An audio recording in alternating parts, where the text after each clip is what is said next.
never seen him before in my life. Don't know his name. I was just walking down the street. He said, come and do some comedy, so I did. How you fuckers doing tonight? Oh, you're falling asleep on me, huh? I'm not going to have that shit while I'm up here. I can't have that. Well, if we could get them to shut the fuck up, maybe we can have a show, huh? I don't understand a goddamn word they're saying, but I know it's a goddamn interference. Anyway, I'm glad to be back here in, where the fuck am I? I am in my favorite town. The last time I was here was a long time ago, and we don't need to talk about that. I like to live present future instead of present past, because all kind of bullshit goes on in the past. You can't change that shit, but you can prepare for the future. You know, like the lady was up here talking about, oh, when I'm 65, if I'm still trying to be fuckable, kill me, I'll kill you now, bitch. I'm fucking 70 years old, and I still want to get fucked. Fuck you. Fuck you. There ain't nothing wrong with senior citizens having sex. My dick still works. I'll choke your ass with it. It'll be well past your molars. Bam, bitch. I love you, by the way. I love you. That was said with love. And I hope I get the chance to work with whoever said it again.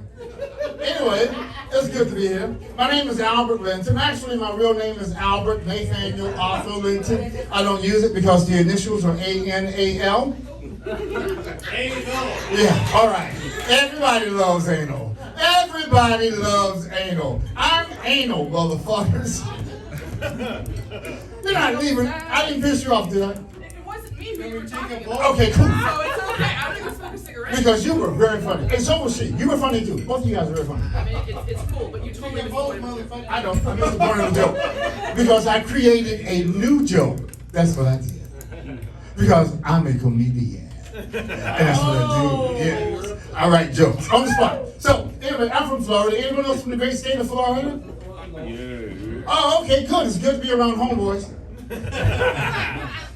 I'm from a little town called Jacksonville, Florida. You guys have heard of it. The Jaguars are there now. Back when I was a kid, there were no Jaguars.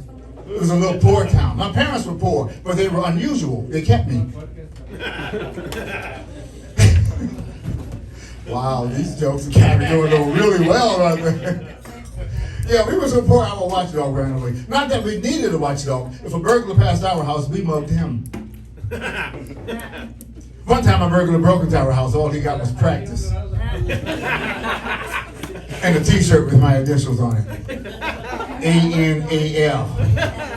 It was a rough neighborhood. Jehovah's Witnesses carried guns. Mormons, we had Mormons, but they rode Harleys. And the Avon lady didn't ring your doorbell, she kicked in your door. Boom! And then she'd flex. Avon calling, bitches! And we'd be like, lady, if you ain't got no free shit, get your ass out of here. Because they were ready, man. When you're poor, all you can do is fight and fuck because you don't have any food. So, you know. When we weren't fucking, we were fighting. They give a shit that she was Avon calling. Bitch would fuck you up. You ever have a fight with a person dressed was so bad you gave up? And I was winning, you know, until she breathed on me. So I gave up. Fuck it, I bought the Girl Scout cookies. It was a rough neighborhood, man. School was rough. I had to walk my little sister to school to protect her from all the bad guys, basically my friends. And she was very beautiful, my little sister. She had very long black hair, but she wore long sleeves, so that covered it up. All right, 2 or 3 people got that good. That's what I expect. I tell that joke just to slow the pace down, because I'm going way too fast. Hey guys, you paying attention? Excellent, I like that. You're so cool. I love you for being here, by the way. Thank you very much. I love all of you guys, by the way. I love everybody. I love everything. I have nothing in me but love, love, love. That's why my dick gets hard. Because I love! Bye. See you later. I feel so bad now. She didn't say bye. Oh, shit. Damn, she probably went to smoke a cigarette. I got a cigarette for you. Smoke this one.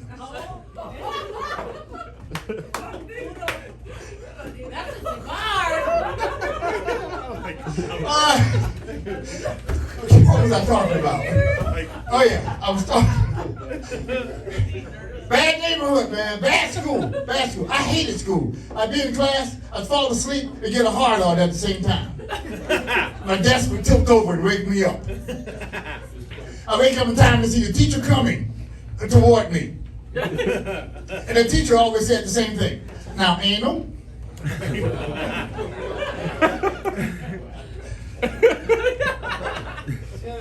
Can you stay after class? No, sir. That was the fucking joke, fuckers!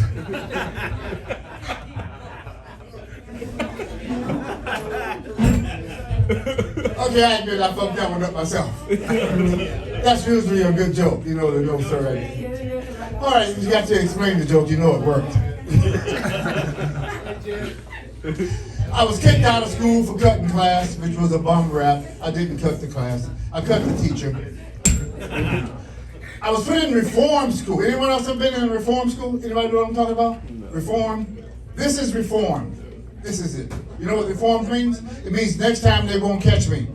But I was in reform school. Anyone else? I was in reform school with like 200-300 other guys. We were totally separated from the girls. All we could do is just think about girls, which is all I ever did, and fuck each other, pretty much. There was so much sex going on there. There was so much booty sex going on there. It was unbelievable. That's why I believe that gays are born that way. Because these were young guys. They hadn't had a chance to develop, and they loved dick and ass. Myself, I just kept my ass against the wall the entire time. And I didn't bend over, I would stoop like this. Fuck that. Nope, this is exit only, keep the tongue out. So, you know, actually, I don't know why they call it reform school. They don't reform you, they don't even try. They want you to be a jock. They ought to just call it what it is. Florida State University.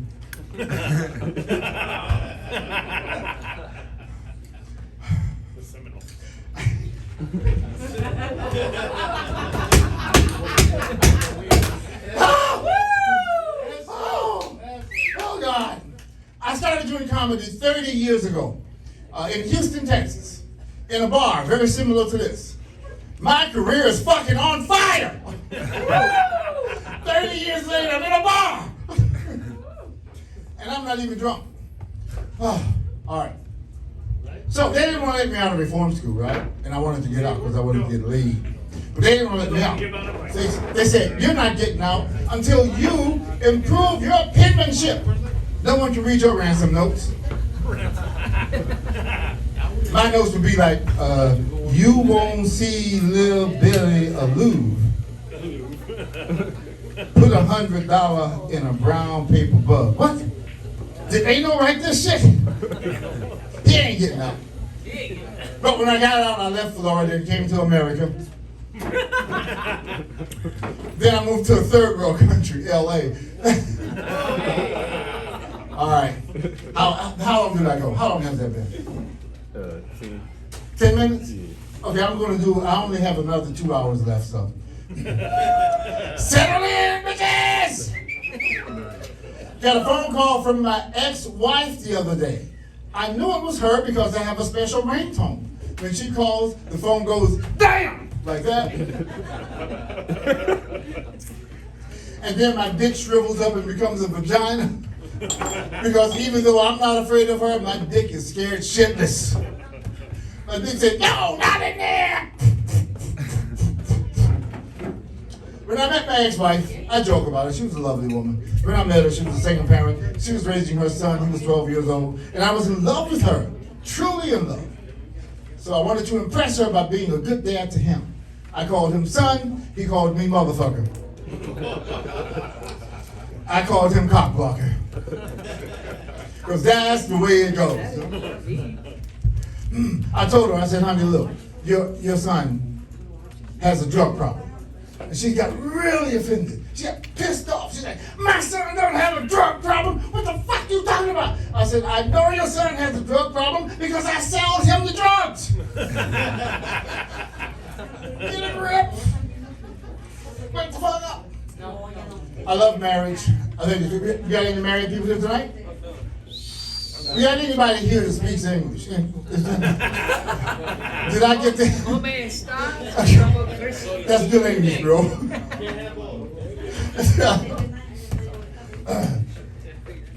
I got a phone call from my doctor, and she asked if I was sitting down. I said, no, I'm standing. I'm walking to the car. And she said, well, you know what an oncologist is? And, you know, she's a woman. I didn't want to look stupid. So I said, yeah, that's a doctor who's on call. There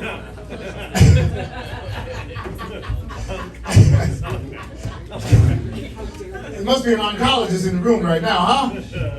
And she said, that's the dumbest answer I've ever heard. You too dumb to stand up, why don't you sit down?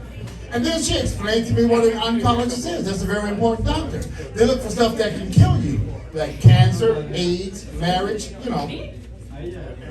And I didn't know what to think, but I figured if the doctor said, Albert, you have to get married, I was going to say, well, is cancer available? Yeah, I need something I can survive. Nobody survives marriage. Least of all a man. Come on, you all know that. In a lot of cases, you can't tell the difference between cancer and marriage. For instance, if I say hair loss, am I talking about cancer or am I talking about marriage? I can be talking about either one, right? If I say low sex drive, am I talking about cancer or am I talking about marriage? I can be talking about either one. You can't tell. Now, if I said no sex at all, well, you know you're talking about marriage. Because marriage is where sex goes to die. Bam! That was awful. I shouldn't have said that. I should have said something else. I see that there are a lot of people who are upset because women breastfeed babies in public. Have you guys been following this controversy? Apparently, some people take their breast out and feed their babies, and other people get offended by it. Not me. I was shopping the other day, and I saw it, and somebody. I saw what? You did what? You scared me, shit. Okay. I was shopping. I thought maybe somebody would come back to shoot me or something. I don't know, because I used to be a real bad dude. But I'm a good dude now. I don't fight, I don't shoot, I don't mess with married women if their husbands are around. So, I've become a totally good guy. That's what has happened. What was I talking about? Marriage. I'm talking about breastfeeding. Oh, I was talking about titties, which is my favorite subject, by the way. I don't know why people are opposed to women breastfeeding babies. I was breastfed as a baby. What about you, sir, in the flannel? Yeah. Right. You bet you'll be breastfed later tonight, too, right? Hell yeah. That's right, and I hope that you are. Yeah, because titties are the saviors, man. I think women are in charge. You guys agree with me? Women are in charge. I mean, we think that we choose the woman that we're with, but they actually choose us. Women choose men, and women choose men because they're going to change you. That's the whole purpose. They chose you because they think and they know they can change you. And they work on you until they change you. And then they look you in the face and say, you're not the same man I married. I don't know you anymore. And I'm like, well, bitch, you should. You made me. What the hell, right? They get so pissed off about it. But women, I'm going to give you another example of this. I was out shopping one day, and I saw this guy. He picked up a lampshade, and he said, I like this. Talking about the lampshade. And his wife just popped out of nowhere and said, you don't like that. You come with me, and I'll show you what you like. Just like that. And he went with her to find out what he liked. So, I went to find out what he liked. I figured, well, if she can tell him what he likes, maybe she can tell me what I like. I don't know. Women just know shit like that. You have to ask, right? Women are sure that they know their man. Women are absolutely confident that they know their man, and they do. But men are not confident that they know their woman. We don't feel the same way. You're never going to hear a man say to a woman, you don't like those shoes. You come with me, I'll show you the shoes you like. They're in this barrel over here. You buy one pair, you get 10 pair free. No man is gonna say that to a woman, and you know why? Because men are afraid of women. We're afraid we won't get laid. We want to get laid. We do everything to get laid. We get married to get laid. The way we look at it, if we were in the house with you, we'll get some. And we will unless you wake up. Because you know how you are when you wake up. You always have questions like, who are you? How did I get here? Why am I tied up? Look, lady, that shit's irrelevant. This ain't gonna last that long. I'll be out of here. Is your booty hole sore? I'm gone. I gotta go.